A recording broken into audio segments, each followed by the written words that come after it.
देवी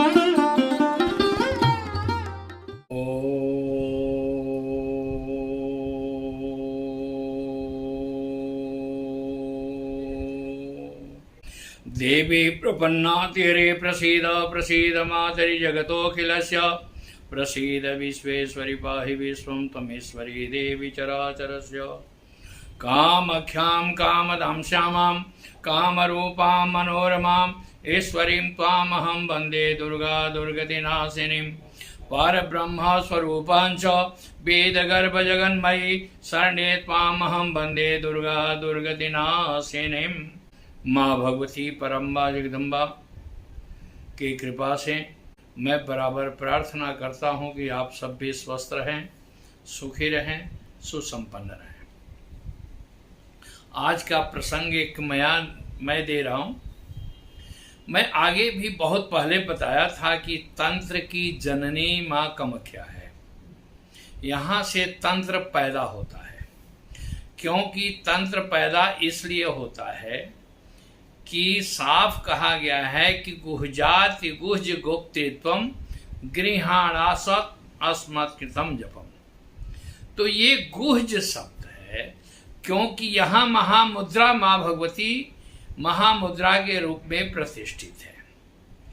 और यहाँ पर खास करके हर साल जून माह में अमावस्या जो मेला लगता है, इस बार भी 22 तारीख से प्रारंभ होगा और 25 तारीख को रात्रि में मंदिर का जो है सो समापन होगा, खोलने का।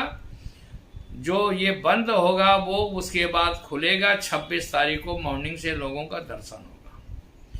इस बीच में आप अगर यहाँ आ सकते हैं तो बहुत बड़ी बात है, क्योंकि यहाँ पर खास करके ये बताया गया है, धर्मशास्त्रों में आता है, कात्यायन सूत्र में आता है, रुद्रयामल तंत्र में आता है कि यहाँ सभी माँ भगवती का कृपा से लोग साधना करते हैं। उसमें उस बीच में जो जितना साधना कर लेगा, जैसे कि आप जितना भी साधना करेंगे, जितना भी जाप करेंगे परिवार की अशांति को शांति में बदलने के लिए, क्योंकि मैं पहले भी कहा हूं कि साधना 2 तरह से होता है। एक कामना पूरक होता है, एक निष्काम होता है। कामना पूरक ये कहा जाता है कि जो अपने स्वार्थ के लिए किया जाए, मेरा बेटा बेटी ठीक हो जाए, मेरे परिवार में व्यापार बढ़े, मेरे पास जो कुछ भी आता है वो सुरक्षित रहे, मेरा सभी मनोकामना सिद्ध हो, इसके लिए ये कामना परक हो। और निष्काम जन कल्याण के लिए हो या परमात्मा के शरणागत होने के लिए, क्योंकि मैं आपको पहले भी कह चुका हूं कि कात्यायनी महामाये माँ भगवती पराम्बा जो है सो ये सभी रूपों का स्वरूप है। 10 महाविद्या यहाँ कामाख्या में है, लेकिन 10 महाविद्या में मूल जो प्रकृति है, मूल जो है वो माँ भगवती कामाख्या है। तो यहाँ पर साधना करने से आपके मानसिक भी शांति मिलती है, आपके व्यापार भी अगर कहीं रुकावट पैदा हो रहा है वहां पर भी यह सब कुछ मिलता है।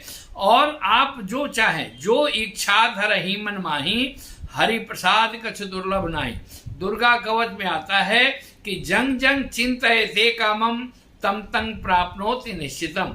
जो जो कामना आप अपने मन में सोचते हैं और उस कामना के द्वारा आप साधना करेंगे तो आपको कहीं ना कहीं आपके लिए हर चीज माँ भगवती की कृपा से प्राप्त होगी। अब ये है कि जैसे मैं आगे भी कहा हूं कि श्राप और आशीर्वाद लिया जाता है, कोई देता नहीं है। आप यहाँ पर आकर के माँ भगवती के एक निष्ठ होकर, क्योंकि यहाँ पर साधना में 3 चीज की आवश्यकता है। 3 चीज में क्या? पहला चीज चाहिए कि निष्ठा हो, श्रद्धा हो, विश्वास हो। ये जब तीनों के साथ जब आप युक्त होकर के जब उनका आराधना करेंगे, आपकी हर मनोकामनाएं पूर्ण होगी। दूसरी बात ये कि यहाँ से जाकर के जो तारापीठ है वो जुवा अवस्था में है। वहां जुवा, क्योंकि तंत्र जितने भी है, तंत्र यहाँ पैदा होता है तारापीठ में, वो जुवा अवस्था में होता है। क्यों? कि ब्रह्मा या आपको विश्वामित्र हुए, वशिष्ठ हुए, यहाँ तो साधना किए, लेकिन यहाँ का साधना परिपूर्ण होने के लिए तारापीठ जरूरी है, क्योंकि वहाँ एक सबसे बड़ी विशेषता ये है कि वहाँ पर सब जितने भी नदियां हैं वो उत्तर से दक्षिण की तरफ बहती है, लेकिन वहां पर जो है सो उल्टा नदी बहती है। और पहले तारापीठ में 100 साधना भी होता है, 100 साधना होता था, क्योंकि माँ भगवती श्मशान की भैरवी, महाभैरवी मानी गई है संसार में, क्योंकि आपको विश्व के अंदर में पहला जो है मंदिर है उज्जैन, जो चिता जलने के बाद उनका भस्म आरती होता है। और उसी तरह से माँ भगवती का महामाया के यहाँ, तारा देवी के यहाँ जब तक लाश नहीं जलता है तो उनका भोग नहीं लगता है। वहाँ वो क्या है, शमशान के बगल में है। वहाँ पर सबसे बड़ी बात यह है कि बामा खेपा जो हुए हैं महाराज जी, वो सबसे बड़े साधक हुए हैं। माँ भगवती तारा देवी जो है सो जब उनको वहां पर वो भोजन कर लेने के बाद, क्योंकि भावम मिक्षति देवता, जब अपने भोजन कर लेते थे तो माँ को देते थे कि भाई आप भोजन करो।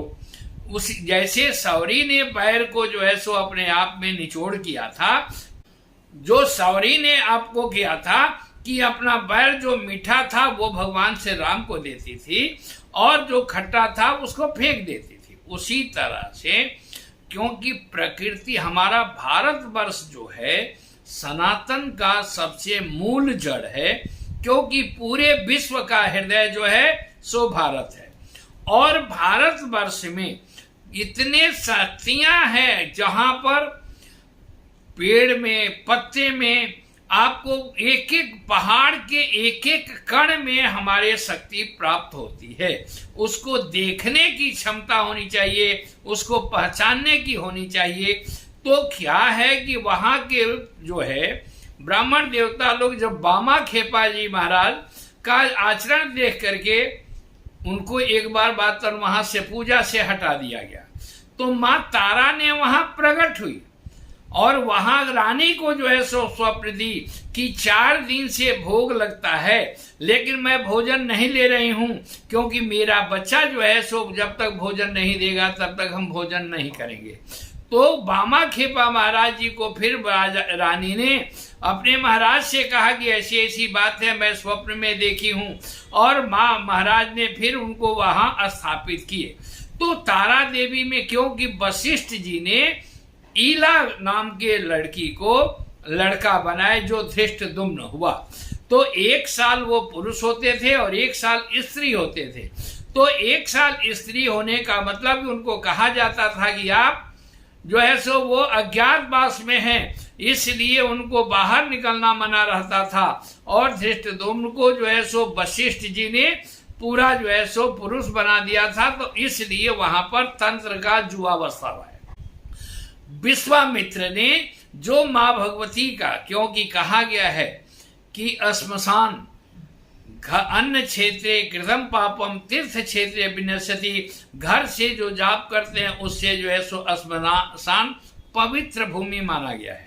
गृहस्थियों के लिए वो पवित्र नहीं है, लेकिन वहां पवित्र भूमि माना गया है। वहां अगर निष्ठा के साथ आप जाप करते हैं, निष्ठा के साथ साधना करते हैं, तो वहां पर जिसकी साधना करेंगे वो अपने आप जो है सो प्रकट होकर के आपको प्रदर्शित होगा, आपको उपाय भी देंगे। अब देखिए वहां शमशान बराबर जागृत अवस्था में रहता है।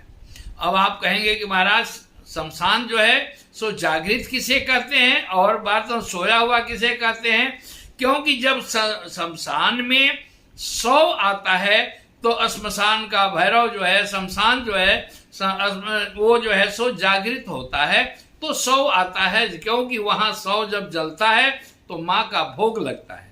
इसलिए बंधुवर देखिए, हमारा भारतवर्ष विश्व का हृदय है, यहाँ सनातन का मूल जड़ है।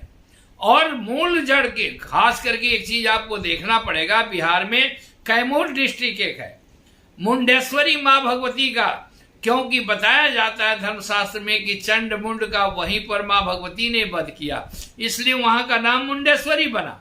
आज भी बकरा जो बलि दिया जाता है वहां, तो बलि वो उसको काटा नहीं जाता है, वहां पर मां भगवती से चरण से स्पर्श करा करके चावल और फूल मंत्र के द्वारा पुजारी जो है सो उस पर मारते हैं और आपको बकरा जो है सो मूर्छित हो जाता है। तो मूर्छित होता है, जितना देर रहता है उतना मां भगवती अपने शरण में ले लेती है और इसके बाद फिर चावल फूल छुआ करके चरण से स्पर्श करा करके जब उस पर छोड़ा जाता है, वो जागृत अवस्था में आ जाता है। वो कहा जाता है कि मरा हुआ भी मनुष्य वहां जिंदा होता है। लेकिन मरा हुआ मनुष्य क्या है, आपकी आयु पूरी है कि नहीं है, ये सबसे बड़ी प्रधान है।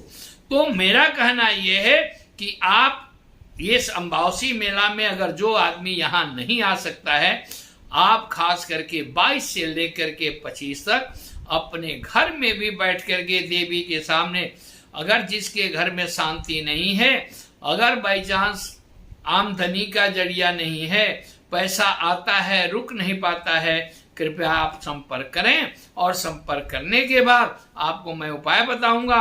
22 से 25 तक आप उस काम को कर सकते हैं। धन्यवाद। जय मां भगवती पराम्बा, जय मां जगदम्बा। आप सब खुश रहें, आप सबों का कल्याण हो, मेरी यही प्रार्थना।